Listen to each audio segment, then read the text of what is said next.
Welcome everyone in this roundtable and book lounge.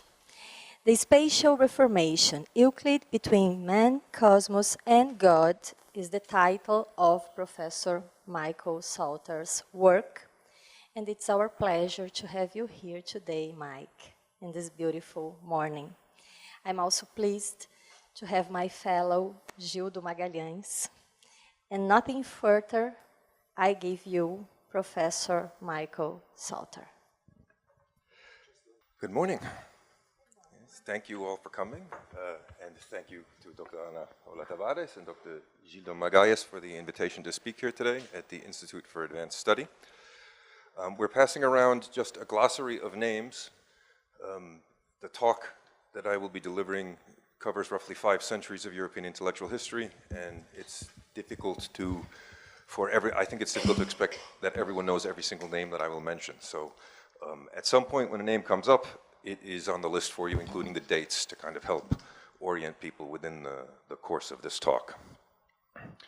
So today I'd like to discuss some points that I make in my most recent book, The Spatial Reformation, which appeared in November with the University of Pennsylvania Press. In this book, I make one very broad argument and I derive 2 fundamental implications from it. First, the argument. I hold that all of European thought and culture between 1350 and 1850 is shaped and determined by the rise and decline of Euclidean space, as we were just mentioning earlier this morning. I should add parenthetically that I identify these 5 centuries as the early modern period. There is a whole debate about what early modern versus modern. My point is that early modern is 1350 to 1850. Other historians will disagree with me, but that's the stuff of history.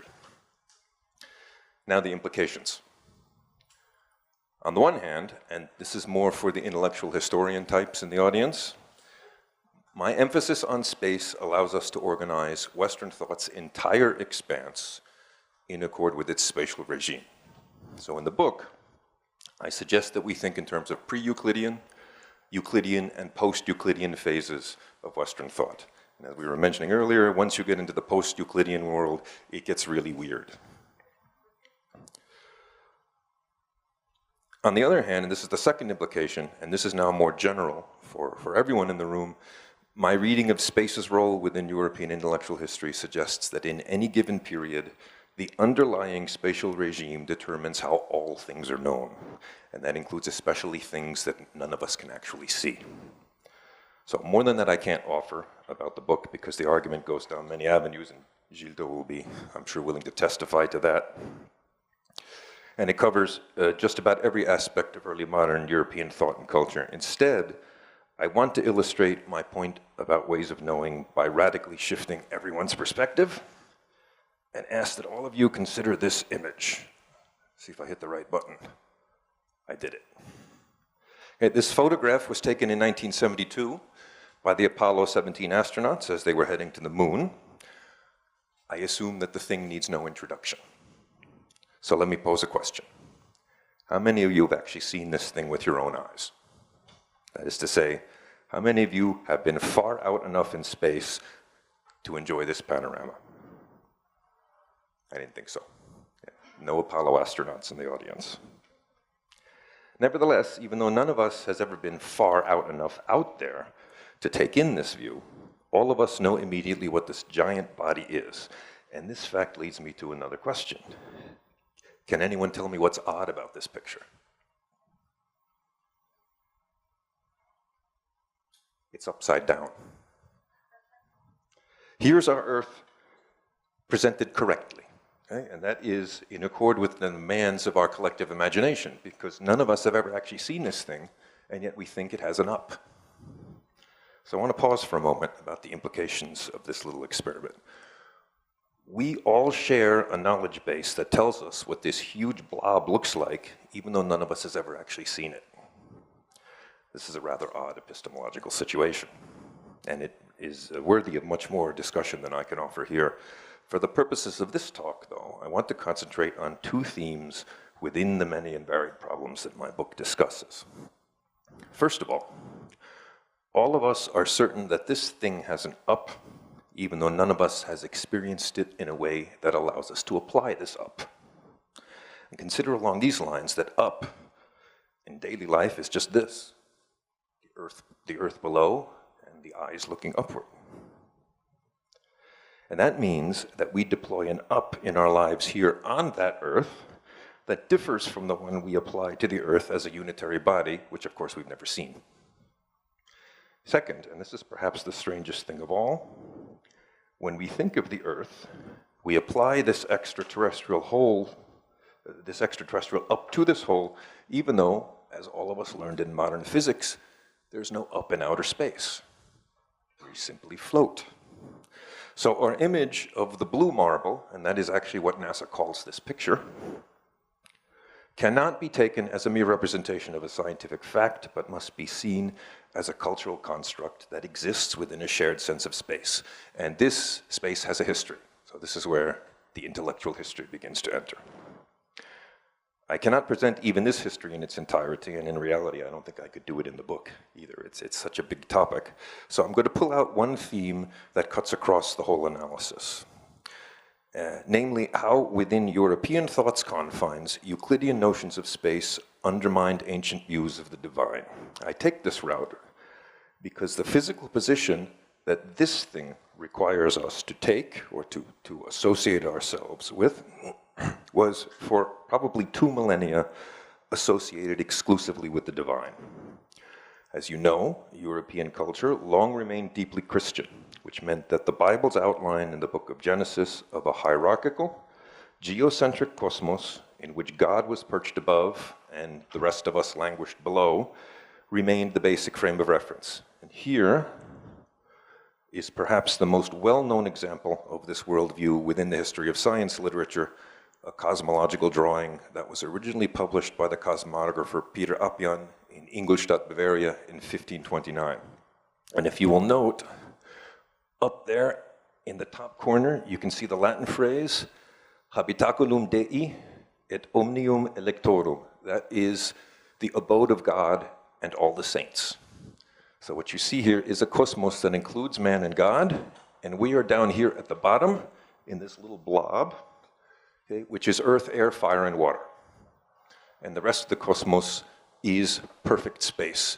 You'll notice this first circle here, lunae, that is where perfect space begins and imperfect space is below. This is a distinction I will return to.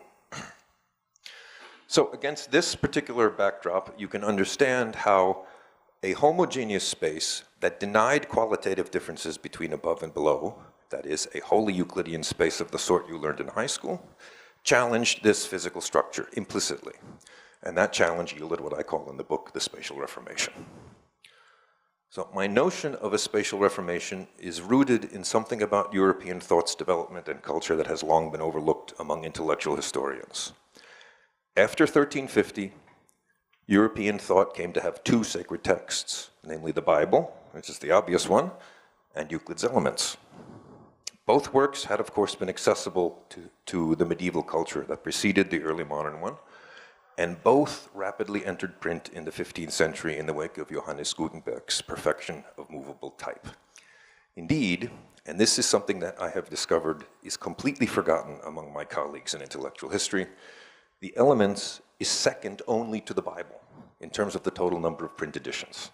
So if you list them now, to this day, the most often published book is the Bible, and number 2 is Euclid's Elements, although in the Elements, it's often in high school textbooks. So Euclid is gone, but it's still his geometry that is published. And this is another thing, Gildo, that in the history of science makes Euclid's Elements unique. It is, near as I can tell, the only ancient book that is still in use in modern education, setting aside language study, classes where you would obviously read classical texts. Most important, however, after we get all this publication stuff out of the way, is that the Elements was read in completely new ways after 1350. And this shift had profound implications for European thought up to 1850. Now, in order to understand this point, we have to underscore that the Bible and the Elements were in profound tension on the question of space. Consider the biblical view of the cosmos, which you see partly depicted here, incorporated a hierarchical arrangement of heaven and earth, that is, above and below. You always know where you are in this system. While the Elements denied such a hierarchy through its cultivation of uniform space. And as you know, within the Euclidean matrix, points are nothing. And there is no one point inside of Euclid that is more important than another point. So after 1350, when Euclid's thought was ever more applied to the Bible's cosmos, a transformation in the divine became unavoidable, because the divine, as you see up here in the Habitaculum Dei, sits above. And once there's no above and below, where do you put God? This becomes a fundamental problem of European thought. The emphasis on spatial hierarchy that you see depicted here in this 16th century image has a long history within European thought, and I can't really reconstruct it here, except to note that this hierarchy became fundamental when Aristotle, it's always Aristotle, but when Aristotle came back in the 12th century AD. This is a complicated story, and I will only emphasize one much overlooked aspect of it, namely that Aristotle's works returned in Latin translation at roughly the same time as Euclid's Elements did. They're both 12th century phenomena. And the result is that when European philosophers began to read both these texts, they accepted the Aristotelian notion of space and they rejected the Euclidean notion of space. Contrary to what people may expect, in the medieval period, Euclid is not about space, he's about measurement. Every single thing can be measured according to the Bible. As you know, God can count the number of hairs on your head, less so in my case than there was in the past. But medieval people reading Euclid used him exclusively to measure stuff, because stuff is what God produced. They didn't use him to project space, because that would have put them up in the perfect realms where God lives. So Aristotle, for his part, denied homogeneity of any sort and cultivated what I discuss in the book as fractured space. So on the one hand, he held that space was not diffused in a geometric sense. I know this is going to sound very weird for all of us who've studied our Euclid, but he argued that space is defined by its container. So space exists inside this cup. It is not an independent, empty thing that governs the relation of things. It is actually contained in something. And then, as this image indicates, he transferred this idea to the cosmos. And he argued that concentric crystalline spheres surrounded the Earth, which I would just underscore here, is not a planet. In the Middle Ages, the Earth is not a planet, it's a blob of substances that have gathered at the center of the cosmos. And this imperfect world of stuff is then surrounded by the perfect world of containers. And there is no one space that governs this cosmos, instead there are only spaces. So you can see Euclid has no place in this cosmology. Just on the moment he begins to spread, we begin to see tension intellectually within European thought. So the medieval appropriation of Aristotle yielded this rigid Christian cosmovision, which you see here, and it's riven by a fundamental spatial dichotomy. If you look where the flames are, that's the end of where we live. Everything above that, the lunar circle, is the heavens. And what are the heavens? They're simply pure regularity. Because people looking up to the heavens always knew where the moon was going to be. They always knew that the sun was going to come up at a certain hour the next morning. They knew where the stars moved across the heavens. So within this Christian Aristotelian world, there is a fundamental difference between terrestrial and extraterrestrial. One is perfect and the other isn't. We'll see that in a second in another image.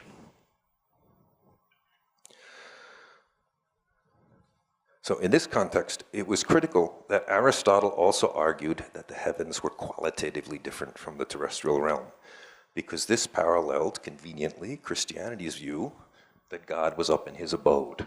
Okay, so beginning in the 13th century, you have these two worldviews, the Christian and the ancient Greek, melding together to create this very rigid cosmos. Moreover, since medieval Christians believed their God to be omnipresent, they readily absorbed another Aristotelian doctrine. The cosmos was organized by reason. And this is extremely important within Western thought. Even to this day, you can read books by Christian thinkers who argue that nature should be understood as pure reason. So that God diffuses himself through this cosmos, creating the structure. It is thoroughly rational. He can be omnipresent through reason, and you can find your way back up to him through reason. Right? This gets blown up in the 14th century by other thinkers, but it's important to keep in mind that the cosmos is not a spatial construct, it is a rational construct. And as long as that reason is defined along fractured spatial lines, Euclid is outside the Western worldview. You will now see one of my favorite images, a 13th century example of exactly this approach to space. Okay? This is from something called the Bible moralisée. They begin appearing in the 12th century. They're essentially a children's book Bible, is how we would look at it today. It's biblical tales, various stories about the saints, all put together in a giant book, and then lots of pretty pictures. Okay. In this picture, you have Jesus of Nazareth. It's never quite clear in medieval and 13th century thought whether we're talking Jesus or God or the Holy Ghost. They kind of mix it all together in one. But look what he has in his hands. It's a compass. This is God the geometer. Okay? And notice what he's measuring. This undifferentiated blob that is the earth. So God is the one entity that is capable of measuring the earth, okay? But that measurement requires you to have a perspective from above down.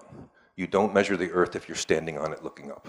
So already you can see that in the whole way that their thought is constructed in the medieval period, geometry of the Euclidean form is not a human thing.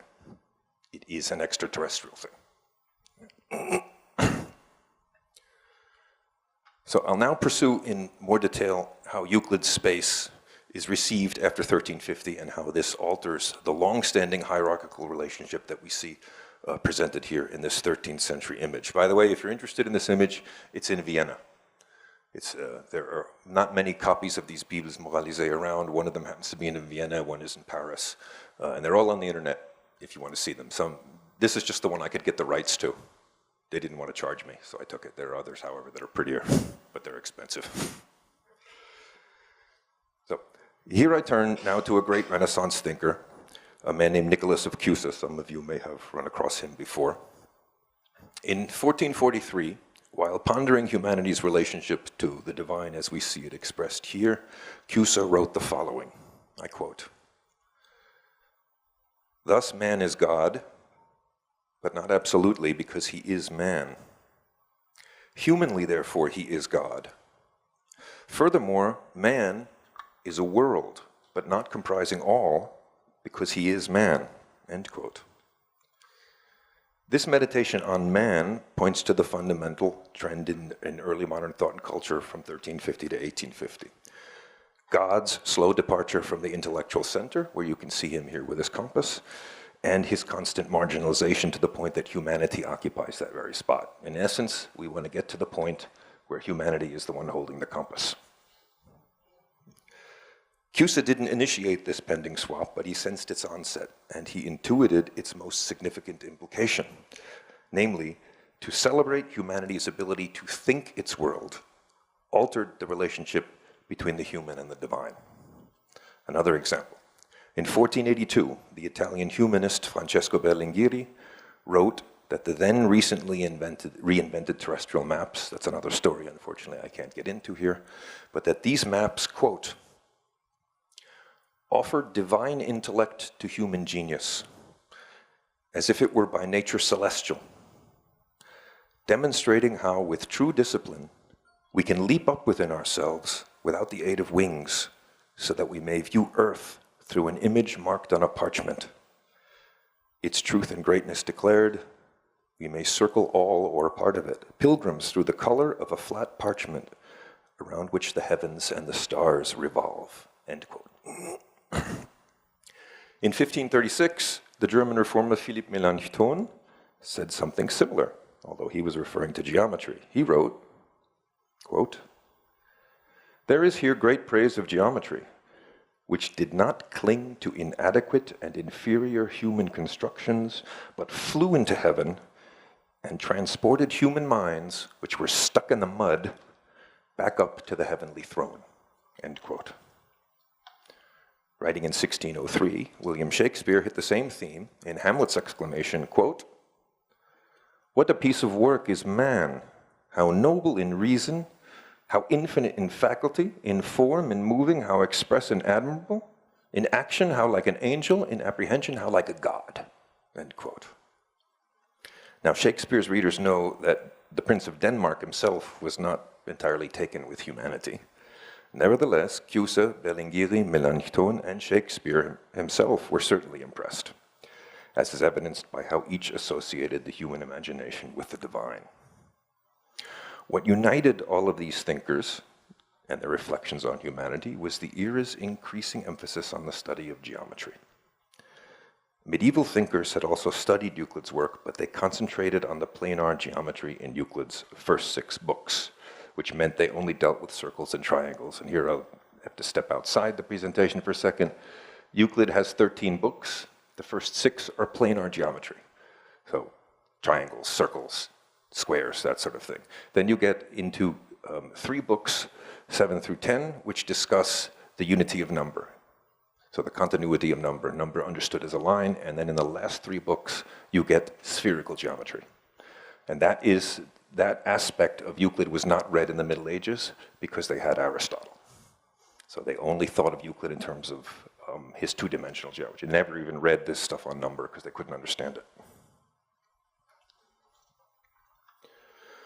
So early modern thinkers, however, read those last 3 books. And so they began to think about spheres. And armed now with this full sense of space, Europeans began to apply this whole to the fractured Christian world. And one thing I want to concentrate on here is if you look at the earth, you see that it is essentially chaos. And people who are convinced that the earth is chaos don't make maps because it's not worth representing. It's discontinuous. So if the earth is constantly changing, how can you have a geography? Certainly not in 3-dimensional space. And this gap in European thought is overcome in the 15th century as Europeans begin to apply mathematics to the terrestrial realm. They take their Euclid and they give the earth 360 degrees, and once you have these degrees, now you can begin depicting the continents. This actually happens before anybody sails to the New World, which is quite an important intellectual shift. So as a result, Europeans began to see all things, just as Giri and Melanchthon suggested, from this once divine perspective. And the effects were profound. In 1611, the poet John Donne wrote, quote, "On a round ball, a workman that has copies by can lay an Europe, Afrique, and an Asia, and quickly make that, which was nothing, all," end quote. Now, as you know, the Bible had long taught Europeans that God created the cosmos ex nihilo. Nevertheless, a 3-dimensional mode of spatial representation, which is what a globe is, now sustained a perspective on creation that, as Shakespeare had suggested, made humanity a little god. And just to add some heft to my discussion of Donne's views on globes, here is a 17th century drawing of the Bodleian Library. It was opened in 1602. It's at the University of Oxford. And we know that John Donne used this library from time to time. He was not allowed to appear at court in London because the king didn't want him there. He wanted him safely in Oxford where he couldn't hit on any of the king's mistresses. Donne himself was a pretty busy guy as well. So he was stuck in the Bodleian Library, and it is very likely that that poem I just read you about globes is based on one of these globes here, because those were very rare at the time. So he probably looked at one of, it's not clear from the image which is the earth and which is heaven, but one of them would have been the earth. So Donne, when he wrote his poem, was probably thinking of one of these globes in this library. So Donne's discussion of globes calls attention to a theme that has yet to be integrated into the intellectual historical literature, namely how truly productive the relationship was between Euclidean projected space and the emergence of a material culture of space. And this culture we all grew up in. I had a globe in every library I ever sat in grammar school. We have all been taught to see the earth, just like Donne saw the earth, on this little round ball. Early modern Europeans repeatedly transmuted imagined space into print and material representations of things unseen. For example, Although Nicholas of Acusa never saw a terrestrial globe because they hadn't been invented yet, we know that he owned a celestial one, with which he subjected heaven itself to his own eyes. And Acusa's globe actually still exists.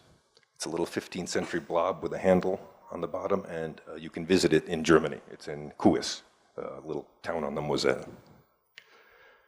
Acusa obviously never contemplated the celestial realm from above any more than Donne had gazed onto the whole earth, yet both accepted that humanity could treat as knowledge an imagined and geometrically infused perspective on creation. This is what separates what Donne is looking at in his library from the image from the Bible Moralisée that we just saw previously, is that the earth is now a regularized space, and it's been regularized by our ability to imagine a space that is whole. In this context, I'll call your attention to this image, which presents the reverse side of a memorial medallion that Renaissance artist Matteo de Pasti struck somewhere between 1446 and 1450 in honor of the great polymath Leon Battista Alberti. Alberti's profile is actually on the other side, but it's not important to us right now. Alberti himself knew Euclid's geometry very well. In fact, he took lessons in geometry from another Italian named Paolo Toscanelli. He published extensively on art, architecture, and mathematics, almost always citing Euclid. It is therefore significant that the medal presents Alberti's personal sign, the winged eye in the middle. This is actually what he took to be his motto. And along with that, underneath, you'll see the eye, the two Latin words, quid tum. This was his rather personal motto. I guess today you would have it, you would put it on you as a tattoo.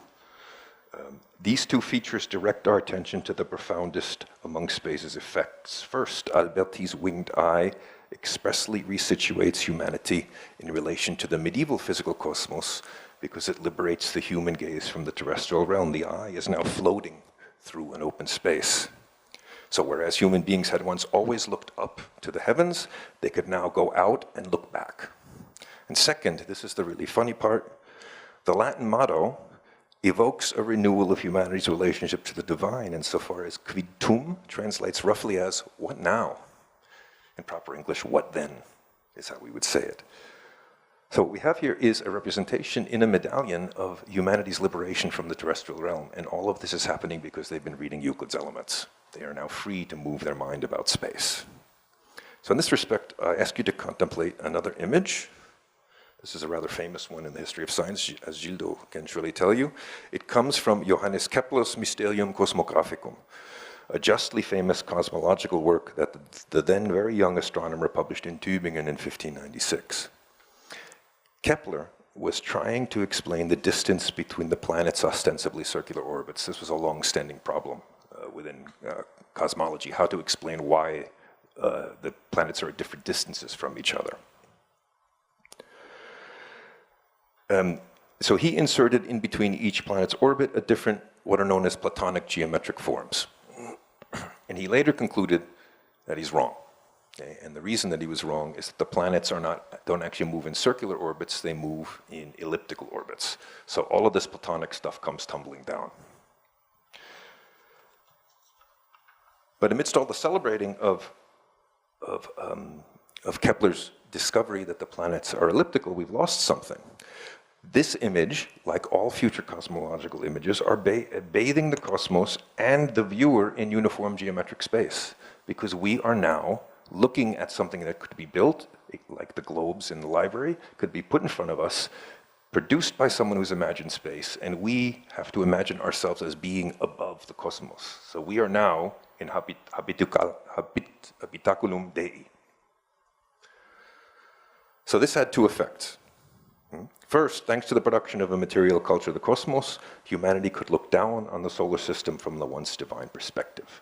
And this is the second point. This is very important for early modern culture in the 17th century. There's no place for God. Notice he's not here. He doesn't have a compass. He doesn't have a little house up there. He is simply removed from the image because he cannot be here anymore. We can feel the cultural power of God's sudden absence from the cosmos by looking to the work of Blaise Pascal. He was nothing if not a mathematician of pure genius. In fact, he was such a mathematical genius, he stopped doing math because he felt it affected his faith. he realized that he was chasing God from the cosmos with his pursuit of mathematical regularity.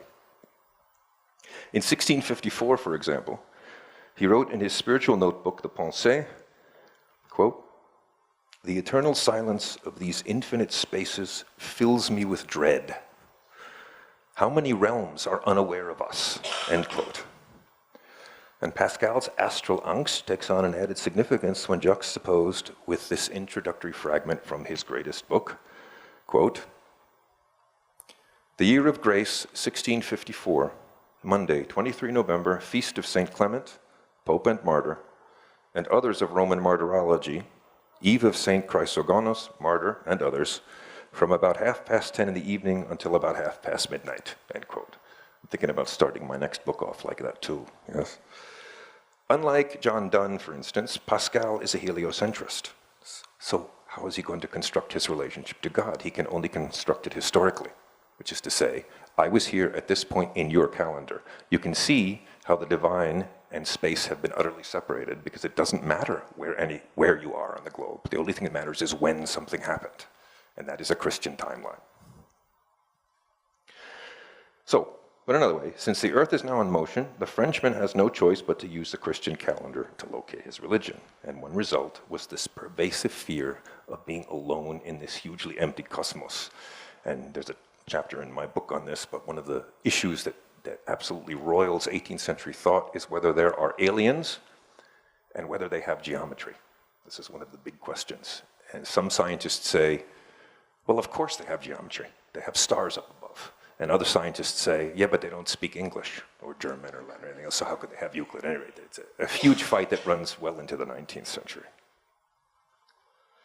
So by the middle of the 17th century, what we see in Pascal is that thanks to Euclidean space's rise, man is now a little god, but he trembles. Space's relentless diffusion changes everything in European thought and culture. Consider, here's an overview for you. In the roughly 2 centuries that followed Acusa's death in 1464, Europe produced the following. In 1543, the heliocentrism of Nicolaus Copernicus. In 1637, the philosophical subjectivity of René Descartes. In 1651, the dour secular politics of Thomas Hobbes. And in 1687, the physics of Isaac Newton. Now, I can't retell any of these stories, although I touch on some of them in the book. Rather, what I want to emphasize is what they reveal collectively about space's effect on the divine. And here I offer perhaps the best example I have, a quote from Isaac Newton. Now, most of you know that the Mathematical Principles of Natural Philosophy is the modern physics textbook. It's essentially the Euclid of modern physics. However, in a later edition, I think it's the 1710 edition, the original edition is 1687, Newton was getting savaged because he didn't put God in to his book. It's kind of an odd thing for a physicist to be thinking about. And he writes this reply in what's called the Scholium Generale, which appears at the end of the 1710 edition. Quote, "God is eternal and infinite, omnipotent and omniscient. That is, his duration reaches from eternity to eternity. His presence from infinity to infinity. He governs all things and knows all things that are or can be done. He is not eternity and infinity, but eternal and infinite. He is not duration and space, but he endures and is present. He endures forever and is everywhere present, and by existing always and everywhere, he constitutes duration and space. Since every particle of space is always, and every indivisible moment of duration is everywhere, certainly the maker and lord of all things cannot be never and nowhere." I don't find that to be a ringing endorsement of God's presence, that he cannot be never and nowhere. But this is the problem that space has given the Christian mind. Newton's words constitute nothing less than a spatialized anthropology, or better, a spatial justification for a godlike man. Because even as Newton celebrated his God, he had to put him someplace where he actually couldn't be. And man's rise does not stop there. As spatial projections expanded, the human mind enjoyed still greater freedom to range amid unseen realms. And here I turn to an example from A Short Introduction to the Noble Science of Astronomy, a textbook that was published in 1708 in Nuremberg by an astronomer and mathematician named Johann Galle Doppelmayr. And if you want to learn how to spell that name, he's on the list. This work provided a celestial tour that let go of the Earth as a reference point and began instead with the sun. Doppelmayr wrote, and I quote, "But we begin in the middle of our system and suppose ourselves to stand in the sun's center, looking outward with our own eyes and without any hindrance, whether from the sun's body or its powerful light, so that in every direction we can see before us, just as we do from the earth, all the stars in their proper order and size, because although our earth moves around the sun in a great circle over the course of a year, we will not sense the slightest change on account of the immeasurable distances involved," end quote. So boldly going where no mind had gone before, Doppelmayr projected a human perspective onto an unseen realm and fixed the whole inside a human space, one that had an up. And if you think about this, the book is published in 1708, and there's markedly little difference in its physics. You could read this thing today and actually still derive something from it. So a mind that puts itself above the earth and look down could just as well travel to the sun and look back. This is the central point of the Spatial Reformation. So in the book, I call this process of hounding God from the cosmos spatial secularization. In order to underscore how broad and profound the resulting changes were, I offer as another example a deservedly obscure poem by Friedrich Schiller entitled A Saying of Confucius. You're going to love this. Published in 1799, it associated Confucius falsely with geometry's conceptual rigor. There's a whole history behind that. And in the center are, as always, the Jesuits screwing everything up. But that's another story. Schiller wrote, "Threefold is space's measure. On and on, unremittingly, disquietingly strives length. Into the limitless expanse breadth pours itself. Fathomless depth sinks itself. For you, a picture these three endow. You must strive forward restlessly. Never stand still, we read, if you wish to see perfection. You must unfurl yourself into breadth if the world is to fashion itself for you. Into the depths must you descend if nature is to reveal herself to you. Only persistence achieves the goal. Only fullness leads to clarity, and in the abyss lives truth." These final lines return our attention to geometric space's inherently anti-Christian implications. In the book of Genesis, creation is described thus, quote, "In the beginning God created heaven and earth, but the earth was empty and unoccupied, and the darknesses were over the face of the abyss. And so the Spirit of God was brought over the waters." Within the Judeo-Christian tradition, it was God who confronted an abyss and responded by creating stuff. Something. Now, following Schiller, it was man who peered into darkness and dared to seek his own truth. Schiller underscores that spatial homogeneity reduced everything, including God, to three-dimensional space. And the Swabian poet-philosopher was hardly alone in wallowing in this space, as from 1350 to 1850, no major European thinker was uninitiated in the geometric discipline as it was defined by Euclid's Elements. And here I'll just offer you a partial list of the people that I am certain read Euclid's Elements. Nicole Oram, Nicholas of Acusa, Leonardo da Vinci, Peter Ramus, Albrecht Dürer, René Descartes, Blaise Pascal, Gottfried Leibniz, Thomas Hobbes, Isaac Newton, John Locke, Denis Diderot, Voltaire, Jeremy Bentham, Immanuel Kant, and Georg Hegel. That's not a bad club to be in. Every single one of these thinkers played a fundamental role in European thought's development, and every one of them studied Euclid in detail. In fact, Hegel wrote a whole book about Euclid that to this day is still not published. All of these thinkers confronted, however, the same problem. Euclidean notions of space were incompatible with Christianity's approach to the divine. Here I cite Pascal once again. In another part of the Pensée, he wrote, quote, "Let us then understand our condition. We are something, and we are not everything. Such being as we have removes us from knowledge of first principles, which arise out of nothingness, end quote. So what Pascal sensed throughout his pensée was that humanity's ability to project nothing, that is, space itself, was clouding its ability to understand properly its relationship to the divine. Put another way, the conceptual unity that came to envelop all early modern perspectives on the celestial and the terrestrial constituted an ever more explicit claim to God's mantle. So against this backdrop, it is important to underscore that although we are products of the European encounter with Euclidean space, we also stand beyond its most basic assumptions, and this is where the history in the intellectual history comes in. Our spatial sense is informed by innovations in mathematics that superseded Euclidean three-dimensionality. Early in the 19th century, some mathematicians argued that Euclid's assumptions were unjustified, including the famous parallel postulate.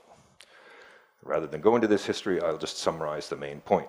Mathematicians noted that Euclid's planar geometry, which appears in the first 6 books, did not hold when it came to the spherical space of the final 3 books. And just to give you an illustration, you all know that a triangle has 180 degrees, except if it's on a sphere. And if a triangle has more than 180 degrees, the parallel postulate does not hold. A lot of stuff explodes once you enter this post-Euclidean mathematics. The process of change took decades, and it reaches its apex with a German mathematician named Bernhard Riemann. In 1854, he delivered a talk at the University of Göttingen under the title, scintillating title, on the hypotheses that underlie geometry. This work, which was published in 1867, laid the foundation for a vision of space that included more than just 3 dimensions. In fact, by now, it includes infinite dimensions, thanks to a mathematician named von Neumann. This development's historical significance becomes especially apparent when we consider that Euclid had been incorporated precisely into the Newtonian revolution of the 17th century. For those of you who've read Newton, absolute space is Euclid. It's 1-to-1. And then the Kantian revolution of the 18th century. So the true founder of modern philosophy is a Euclidean. And we live in a post-Euclidean world, which means that Kant really doesn't have any relevance for us anymore.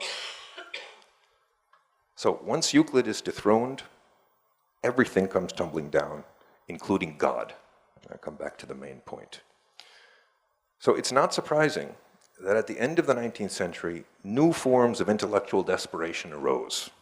And these have also largely been forgotten by intellectual historians. So given what I've said about Pascal, you can well imagine how he would have responded to modernist mathematics in which there is no logic in space at all. He was already on the verge of going crazy. Here I will conclude, however, with Fyodor Dostoevsky, perhaps in something of a surprise. In 1880, writing in the Brothers Karamazov, Dostoevsky included this discussion between Ivan Karamazov and his brother Alyosha. Quote, "But you must note this. If God exists, and if he really did create the world, then, as we all know, he created it according to the geometry of Euclid and the human mind with the conception of only 3 dimensions in space. Yet, there have been and still are geometricians and philosophers, and even some of the most distinguished, who doubt whether the whole universe, or to speak more widely, the whole of being, was only created in Euclid's geometry. They even dare to dream that 2 parallel lines, which according to Euclid can never meet on Earth, may meet somewhere in infinity. I have come to the conclusion that since I can't even understand that, I can't expect to understand about God. I acknowledge humbly that I have no faculty for settling such questions. I have a Euclidean earthly mind, and how could I solve problems that are not of this world? And I advise you never to think about it either, my dear Alyosha, especially about God, whether he exists or not. All such questions are utterly inappropriate for a mind created with an idea of only 3 dimensions." End quote. We tend not to think much about Euclidean notions of space today, since the ethical and theological implications that it once caused for European thought have evaporated.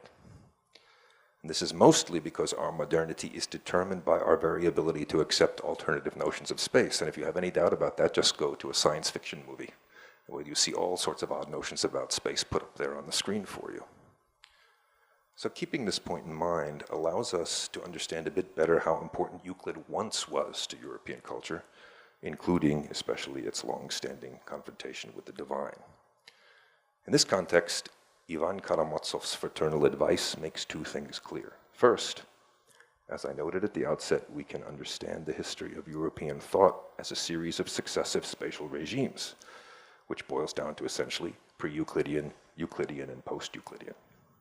Second, Dostoevsky and company confronted a mathematical maw that was even more hostile to the divine than the previous one had been, since it undermined the very notion of rationality and creation.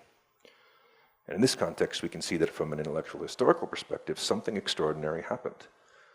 Euclidean geometry, which had so insistently ushered God to the cosmos's margin, had now become something quite different, and namely the last refuge of the Christian mind. And here we'll turn to one final image, which you've seen already.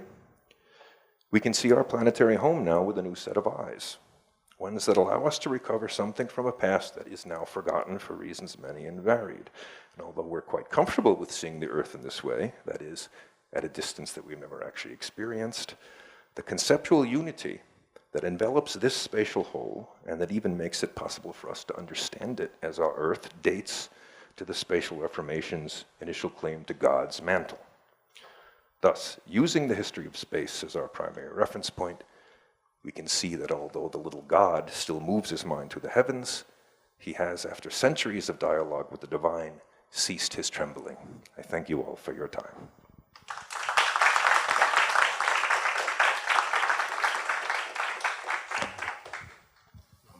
Thank you, Mike.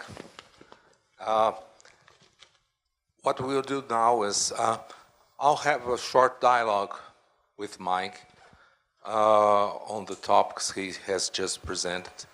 And then later we'll open the talks to you, okay?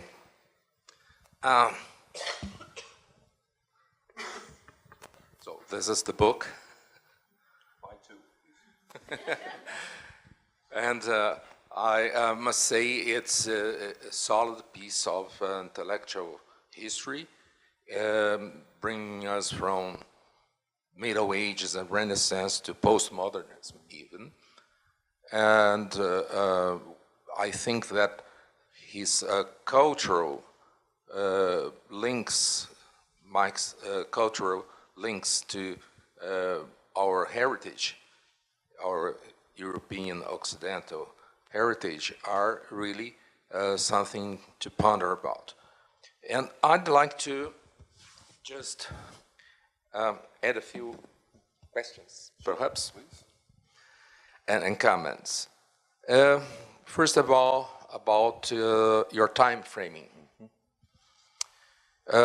Even though you restrict yourself to the printed book of Euclid mostly, there were Euclid's commentators since antiquity. And we should include the Arabian world writers, Byzantium, of course, where Nicholas of Acusa went to get more manuscripts, and early European Middle Ages. So this, your time frame leaves us with the sensation that this spatial conditioning through Euclid started just at the Renaissance, but couldn't it be of a longer duration process? Euclid never goes away, but since you mentioned the ancient commentaries, I went back and I looked at, all the way back to Proclus in the 4th century. They never get past book 6. They comment on often the first 3 books, and then sometimes the next 3, but they never get into spherical space. And this is particularly the case in the 12th and 13th century commentaries in Latin. They simply do not discuss anything beyond planar space. And that is why when you mentioned Acusa, why he is so important, because he goes to Byzantium, along with others, he's not alone, and they get original, all right, they get Greek language manuscripts. Right. And in the process of translating those manuscripts, they discover these other books. They always knew they were there, but the previous medieval versions sometimes didn't even include them. So one example, a classic, is the one done by Boethius, which disappeared. In the 6th century AD, there's a translation done by a Roman who gets executed by the barbarian emperor for plotting with the Byzantine king. He knows he's going to die, so Boethius, Anicius is actually his first name, Anicius Boethius, starts to try to translate every single classical text he can get his hands on, and one of them is Euclid, but he only gets to book 5. And so in the Latin realm, a lot of those later books simply disappeared because the text is gone. Yeah, I agree with you, but also I assume that ancient Greeks from the time of Euclid got to the 13 books. They certainly still read it, but even in Proclus, he's already stopped reading it. Yeah, but the heliocentric system devised by Aristarchus of Samos in the 3rd century before Christ was followed by the spectacular measurement or calculation, better saying, of the terrestrial diameter by Eratosthenes. So these people were deeply embedded in Euclidean geometry. Didn't this figure like a mental representation of what would become later the terrestrial globe itself? Yeah, but it takes 1,000 years. That's fundamentally the problem, is that what Eratosthenes did in measuring the globe, what Claudius Ptolemy did in creating his maps, those texts all disappear from the West almost entirely. There are mentions that these things had been done. Eratosthenes is around because of the doxographies. You know, and he's just a name. But the mental apparatus that was necessary to wrap the terrestrial realm in this kind of space and to divide it mathematically, as Ptolemy did, the texts are gone. And Ptolemy is the example, because he returns in the 15th century as well, as does Strabo, another one of the great geographers. So a lot of the mental apparatus that Eratosthenes clearly used, that Ptolemy clearly used, the texts are simply gone, and they stay in Byzantium where they're in Greek. And with the collapse of post-Roman civilization, it essentially becomes a Latin-only zone. So although there are people who can still read Greek, the texts are no longer translated. So any original copy, say, of Euclid's Elements, which is still around, since it's done on parchment, it has to be recopied. But if there's no one to copy it, then the parchment disappears. So over centuries, Euclid simply goes away. And that's why, as you mentioned, people have to go back to Byzantium to get him. They have to go back to Byzantium to get Claudius Ptolemy. They have to go back to get Strabo. All of these people are gone for nearly 1,000 years. And this is, as I mentioned in the book, why Europeans in the West forget how to make globes.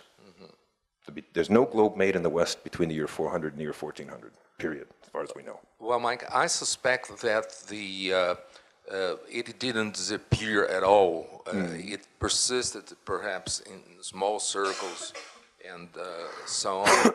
But that's another issue, but let's move on. Now, I know that there were astrolabes built in the Arabic world, which incorporated spherical trigonometry.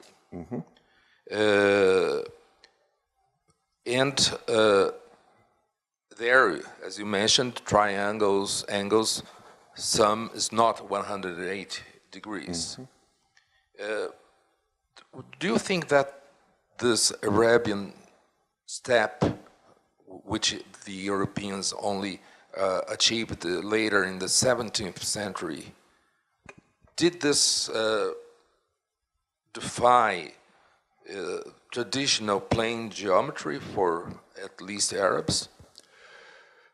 I've discussed this with Middle Eastern scholars, and one of the things they suggest in trying to understand how Euclid affected the geography of Middle Eastern thought and also its astronomy is that the the Islamic conception of God is such a radical abstraction that they never perceived an inherent conflict between space and the belief in God, because they don't put him anywhere in the same way that you saw in these images where God had to have a place. So they're not driven, medieval thinkers are not driven to actually explain incompatibilities or even compatibilities with God, because God simply can't be anywhere. He's such a summary, philosophical summary figure that that kind of conflict that drives, what I argue, drives European thought from 1350 on never occurs to them. Yeah. That said, they're also Aristotelians, the purest of Aristotelians. And so the mathematics that you see in the astrolabe, I don't know how many of you know what an astrolabe is. It's a little disk that is in essence a compressed cosmos, and you use it to find your position with respect to the stars, which are in theory on a sphere up above. But the astrolabe is not a map. So that because the Middle Easterners in the 12th century are pure Aristotelians, it never occurs to them to make a globe. To the extent that we have any evidence of a globe being made by Islam, there is one globe that may have been made in Iran in the 13th century. It is shipped to China and then it disappears. So again, it's this Aristotelian backdrop that I mentioned. If you need a philosophical explanation for the cosmos, then Aristotle's sense of space will predominate over the Euclidean, and Euclidean becomes ancillary and for the purpose of measurement, and it is not coincidental that the astrolabe becomes a very important tool for measuring distances, because it never actually places in question the relationship of heaven and earth. Yes.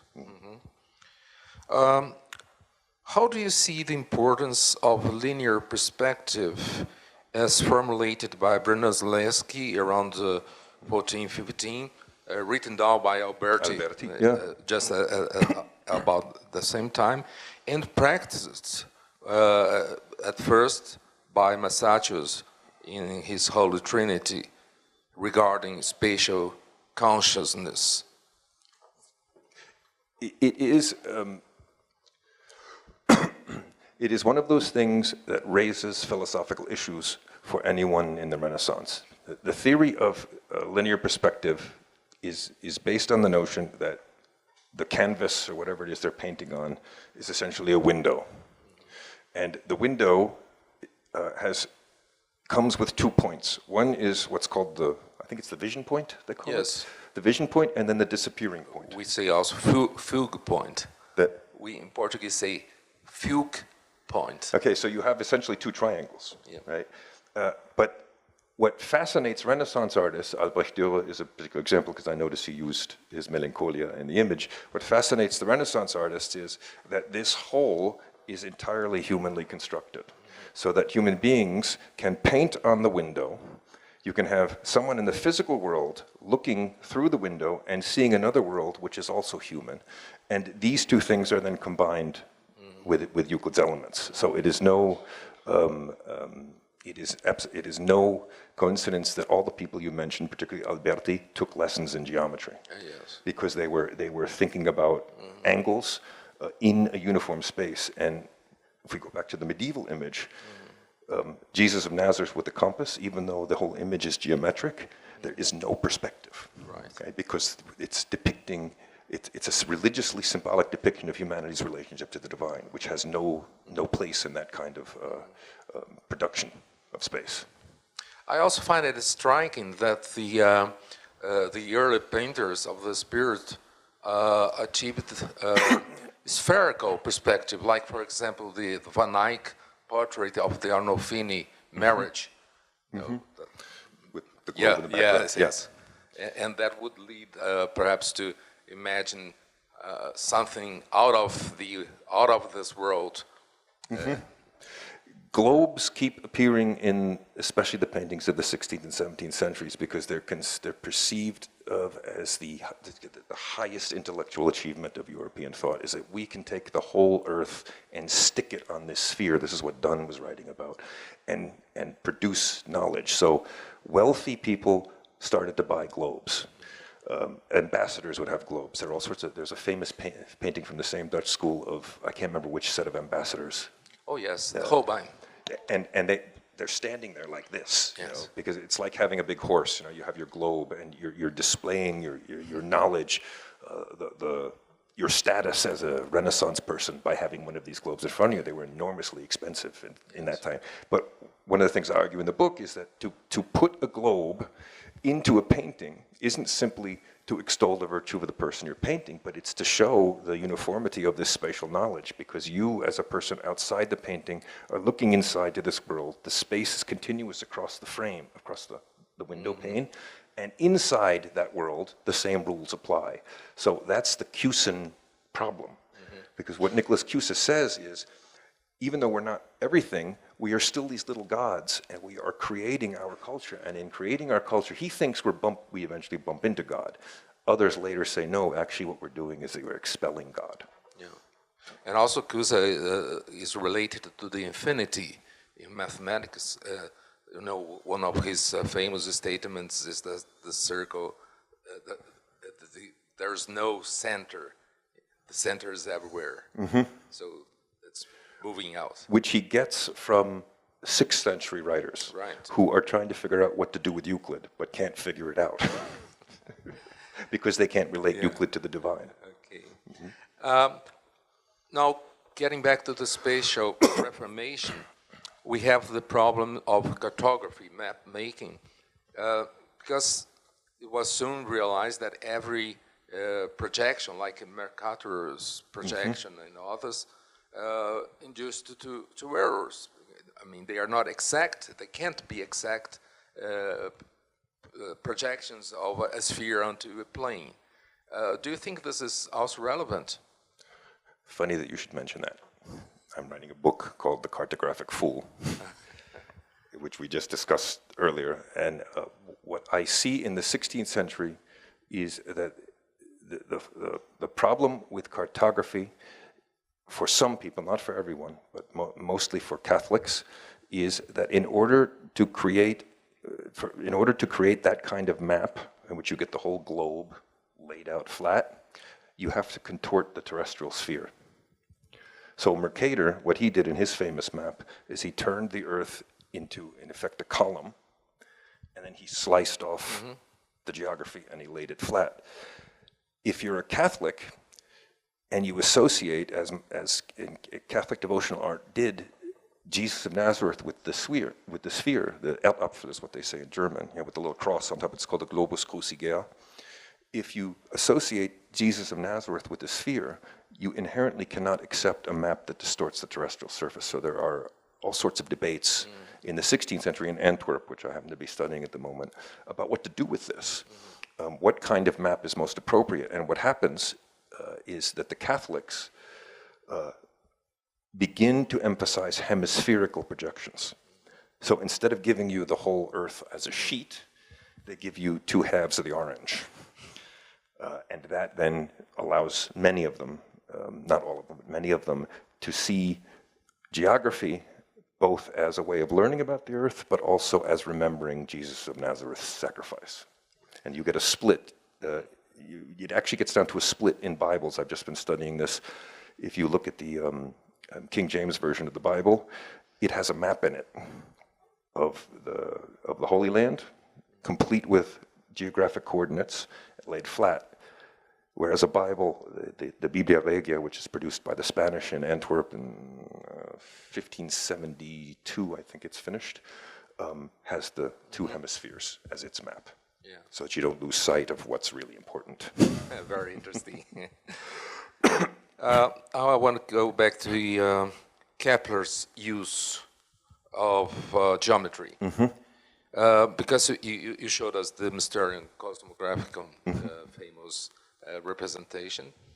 But in the harmony of the world, the Harmonia Mundi, Kepler, I think, went beyond that, beyond his own past error of circular orbits. And he seemed to be worried about spatial quantization. Like, the orbits cannot be anywhere randomly. They must be in definite places. And I think this is the first step really towards quantization of space, something that is still bothering modern physicists and mathematicians. This is just a comment. I don't know if you want to add anything to it. My sense in Kepler is that the shift from the Mysterium Cosmographicum to the Harmonia Mundi, because he couldn't get around the fact that his readings, or the readings that he inherited from Tycho Brahe, suggested that the Earth's orbits were not circular. You just can't get it. He couldn't justify it mathematically. So he had to let go of the mysticism, and that mystical aspect of understanding the distance of the planets through the Platonic spheres is actually not Euclidean, it's Platonic. He gets it from the Timaeus. Yes. And so he's actually not letting go of Euclid because the space remains the same. He's letting go of Platonic mysticism. So there is an underlying continuity, but the break is actually in philosophy. And he can do this because, of course, he's Christian. He's not, he can say, oh, well, God made it this way instead, which he actually said. Yes. You also deal a lot in your book with the figure of Gauss. Mm-hmm.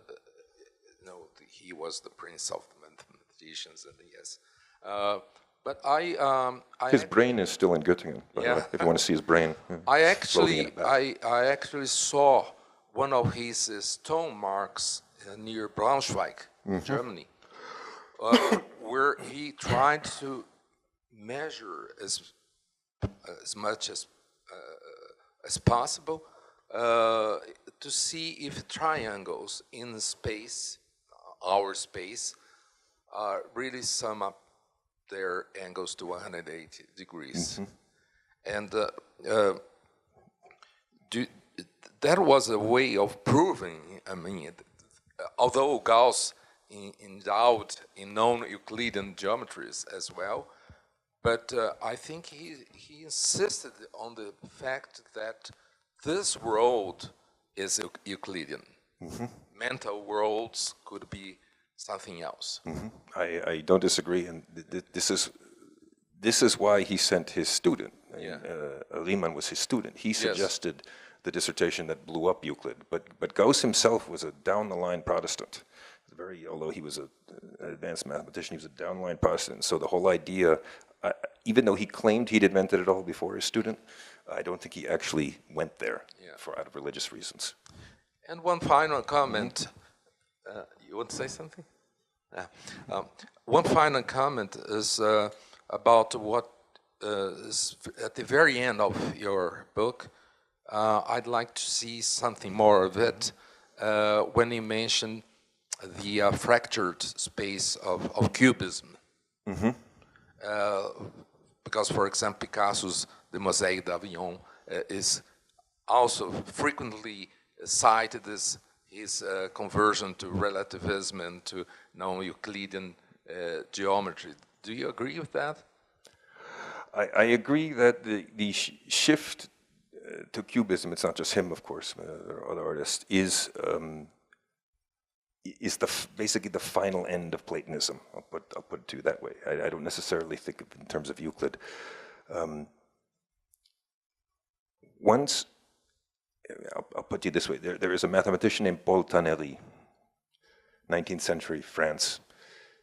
He made it his life's goal to import modernist mathematics, which he had been reading about in Germany, into France. So he wrote in a series of mathematical journals what was going on in Göttingen. And he's trying to explain to everybody who has no idea what's going on what this means. That they've just destroyed Euclid, you realize what this, and he has to essentially inform the French mathematical community that a big thing has just happened and you need to get on board. So he writes in a series of essays that appear, I think, in a Belgian journal, that in this new geometric system, a Platonic form, whatever it may be, the pyramid or the dodecahedron or whatever, can move through space and change shape as it goes. And if you're a Platonist, it's over from that point on. The whole idea that eternal forms can suddenly shift and that we can understand these shifts changes how humanity relates to space. And that crack-up is then reflected in all of this reimagination of how to present art, how to think about perspective. I mean, there is no perspective in Picasso's work. That's the Renaissance perspective is blown up.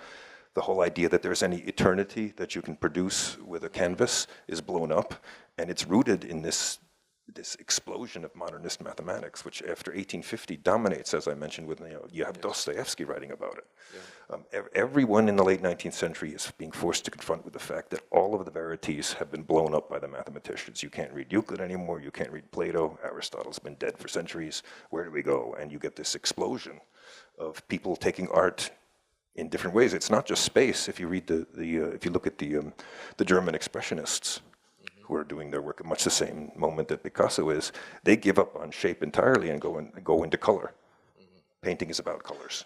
It's not about space. So that's another book. Okay, thank you. Now, if you have questions, you want to say something before?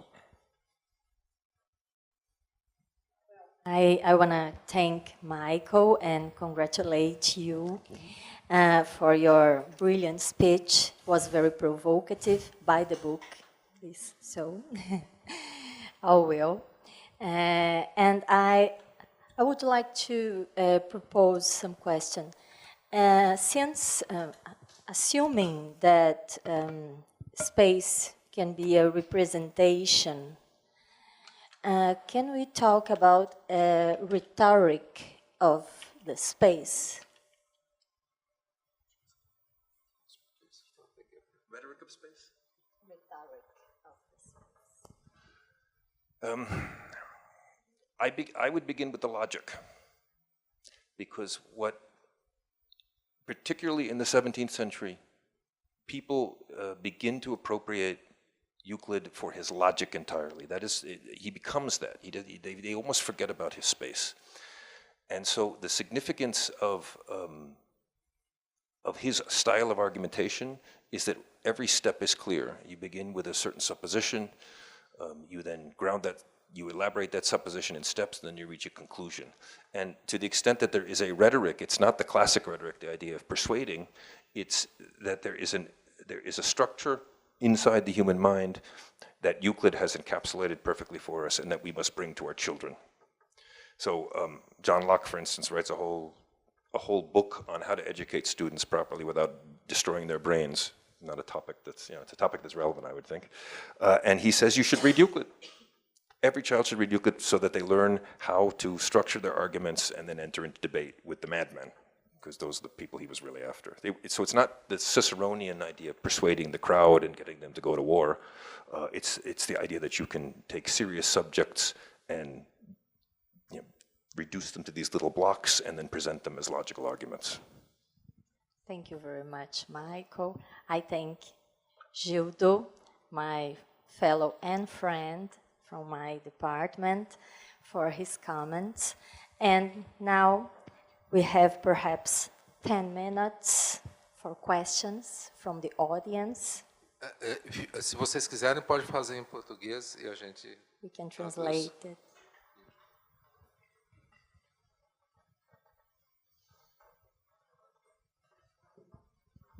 Thank you.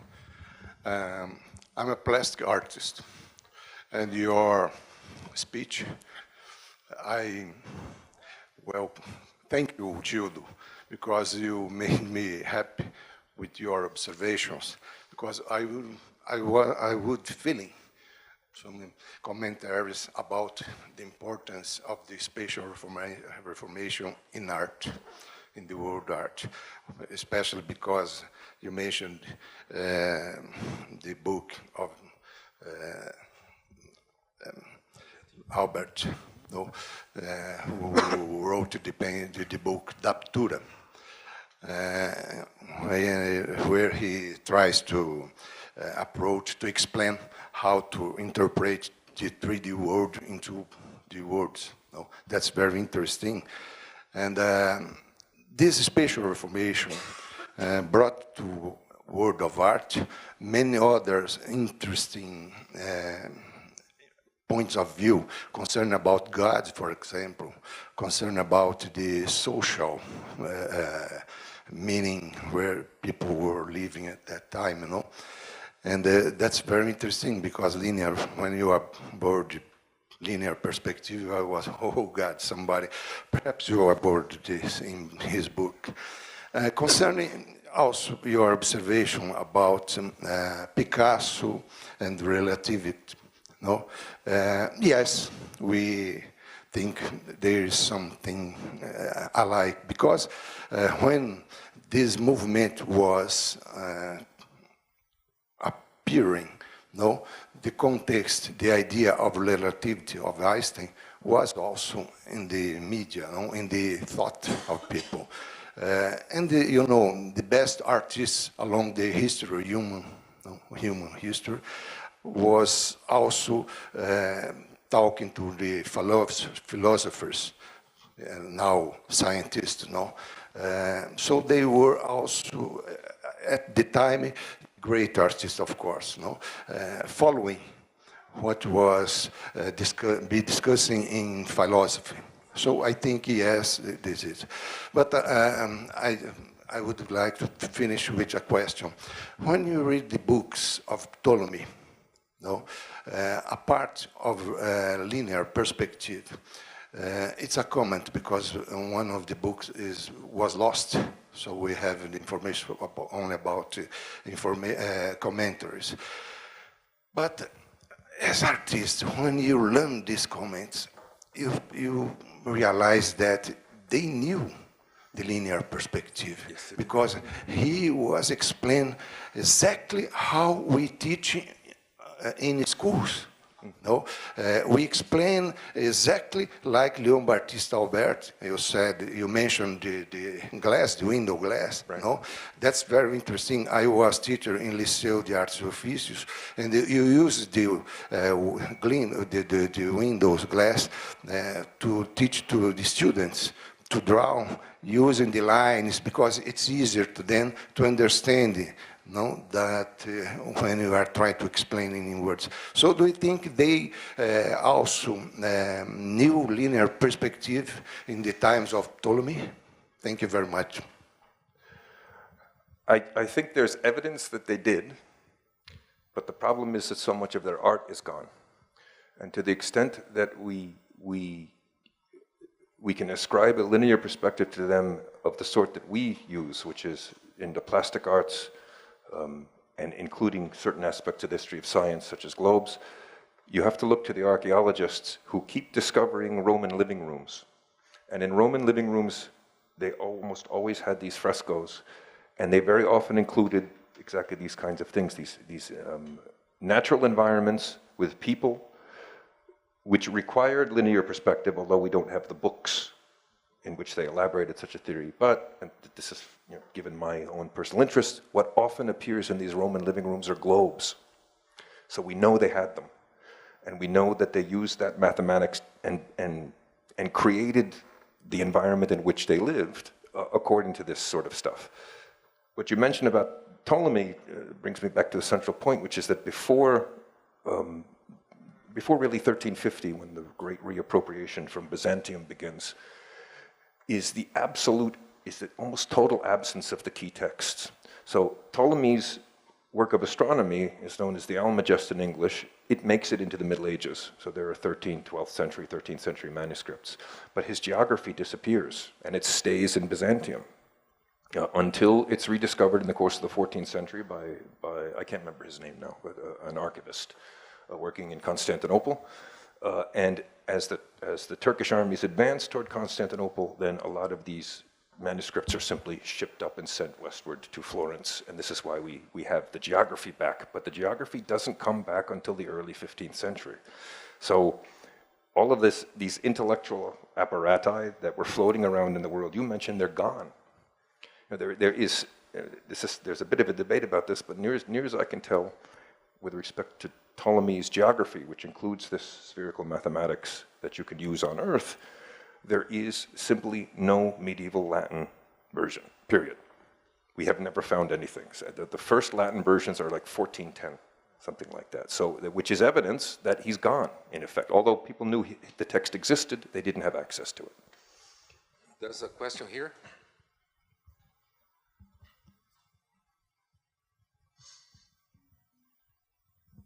Hi, thank you. Thank you for your talking.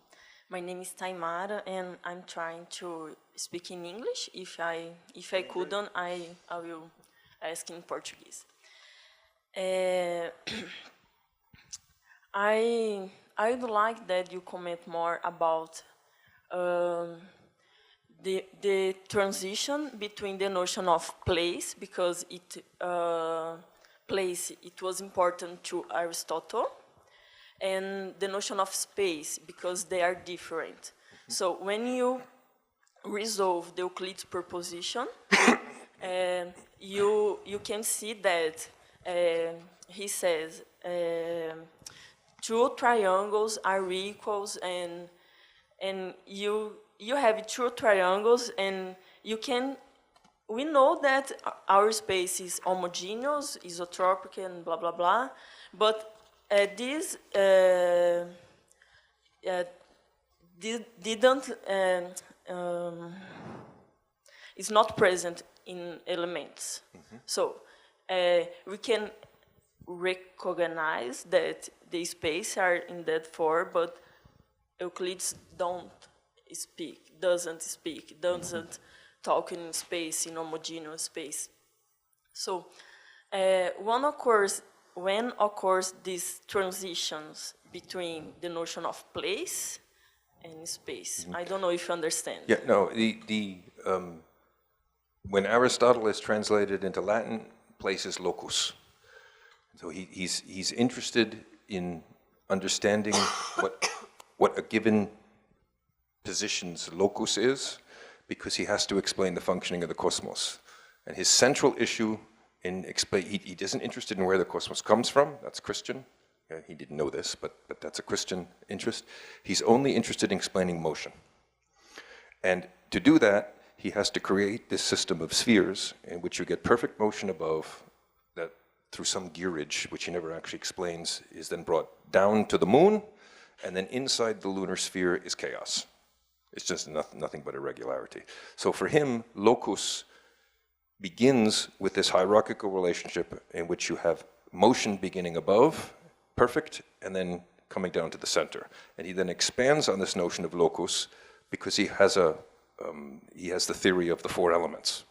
So that there are these things called earth, air, fire, and water, and they simply move to the center of the cosmos. He doesn't explain how. We don't know why. He simply says this is where they gather. And so locus is for him ultimately the sign that everything moves to the center. But it is not a good center. I think you were applying good to that earlier. It is a bad place, right? It is a zone of change. So locus is actually the mud that Melanchthon mentions. Now, Euclid is not interested in any of that. He doesn't have to explain motion. He doesn't have to explain anything. He just has to create a system of idealized space. And inside of that, what the first words of his book are, a point is that which has no part. Punctum est quius non pas est. What the hell is that? Okay? It's nothing. And yet he builds an entire logical structure on nothing. And this never stops fascinating people. The artist in the back, Leonardo da Vinci's notebooks are full of explanations of Euclid. He says, yeah, a point is the thing that has nothing. Albrecht Dürer does the same thing. He writes it in his own books. A point is nothing. Now, how can we get from nothing to producing something? The very fact that human beings are doing this makes us different, makes us these little gods. And the conceptual problem becomes when the philosophical presuppositions that are in Aristotle have to somehow be fit into a Euclidean matrix. If this idealized space is applicable to the world, then all of the interests that Aristotle brought to his philosophy are no longer valid. And this is why the big winners in the Spatial Reformation are the mathematicians. We mentioned Kepler earlier, but Galileo, right?